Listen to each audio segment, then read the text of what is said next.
Fayakun.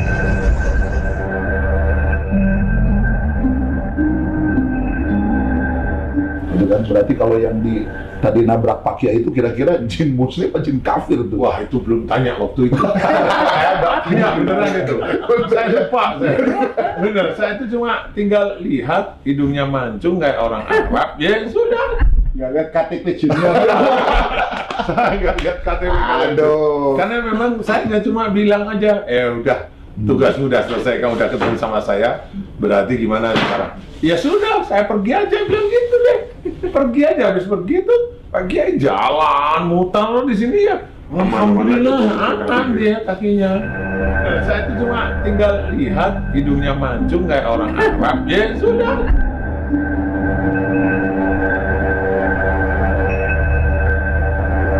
Kadang itu kalau saya lagi bisa melihat bareng-bareng sama teman-teman makan, itu kan saya liatin aja.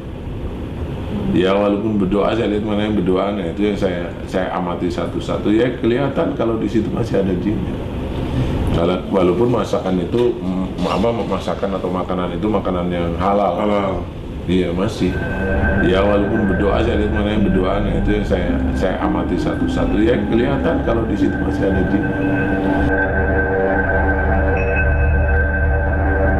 Yang saya amati dari penonton yang kemarin di sini, beberapa kasus di sini, kalau umpamanya ada jin ilmu, itu ketahuan saya ilmu tuh, ini jin ilmu tuh tahu.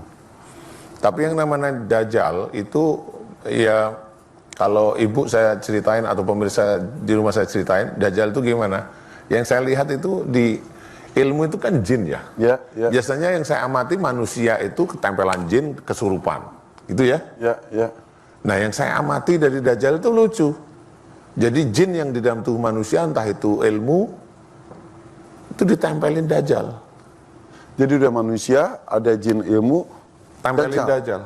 dan dajjal menguasai. Dan dajjal menguasai jin tersebut.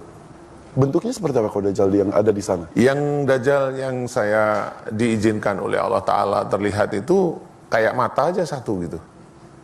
Jadi mata satu, dia tangannya kayak ada tangan tuh banyak dia. Jadi jin tuh dikuasai kayak seperti tangannya dia. Seperti itu. Mata aja? Mata aja satu. Glup, kedip gitu. Kedip gitu aja. Nah ini memang kalau, wah ini apa ini yang namanya dajjal ya. Memang kita harus pahami bahwa saya sendiri diizinkan mengetahui oleh Allah Ta'ala bahwa itu dajjal. Kita harus pahami bahwa saya sendiri diizinkan mengetahui oleh Allah Ta'ala bahwa itu dajjal. Kita harus pahami bahwa saya sendiri diizinkan mengetahui oleh Allah Ta'ala bahwa itu dajjal.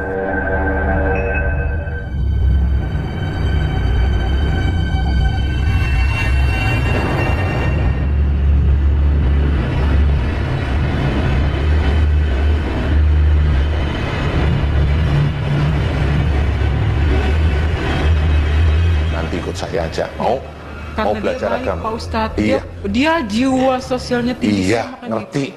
Saya bisa lihat kamu. Iya. Kamu nggak bisa lihat saya. Saya lihat. Lihat kayak apa coba? Pak Ustadz Danu yang belakangnya teman-temannya saya tahu.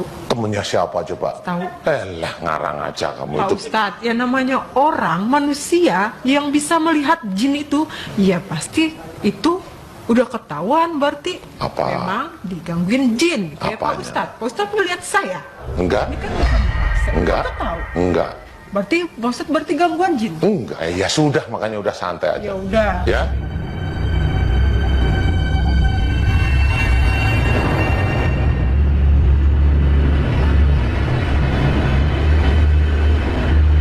Udah. Ya. Kamu masuk di dalam tubuhnya lagi Mbak Mala, nanti tunggu waktunya keluar. Ingat. Tunggu waktunya keluar. Tapi kalau nanti. saya belajar lagi, Sama saya, belajarnya sama saya. Buat ngobatin orang ya? Hah? Buat ngobatin. Ngobatin cincin yang luka-luka malah enak. Saya nggak, pokoknya saya nggak mau. Pokoknya saya mau ngobatin orang aja, Pak Ustadz.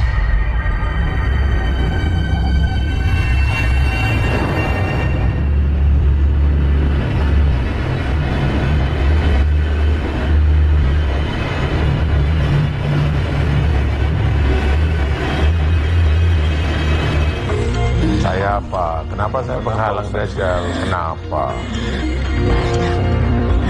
Belakang kamu. Di belakang kamu. Siapa?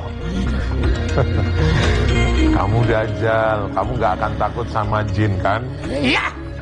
Di belakang saya emang ada siapa? Kaisar Baris.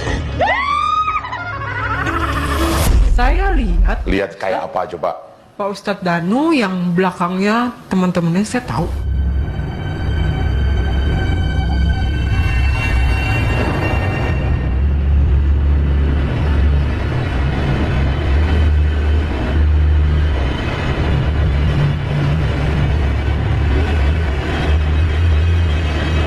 Aku tahu kamu siluman. Siluman apa? Siluman. Gak usah nebak-nebak kamu. Siapa kamu? Aku Joko Isman Herlambang. Gak takut. Aku juga gak takut sama kamu. Aku perlihatkan bahwa kamu akan dicincang nantinya. Kamu mulai hari ini, seluruh para malaikat akan memegang kamu. Seluruh utusan-utusan akan memegang terahmu. Seluruh para utusan yang ada di belakangku akan memegang kamu. Atas izin Allah Ta'ala, seluruh para utusan akan memegang kamu. Kamu mau saya hancurkan?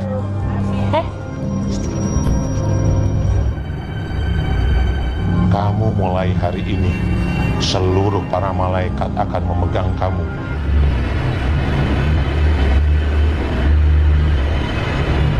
Seluruh para utusan yang ada di belakangku akan memegang kamu. Atas izin Allah Ta'ala.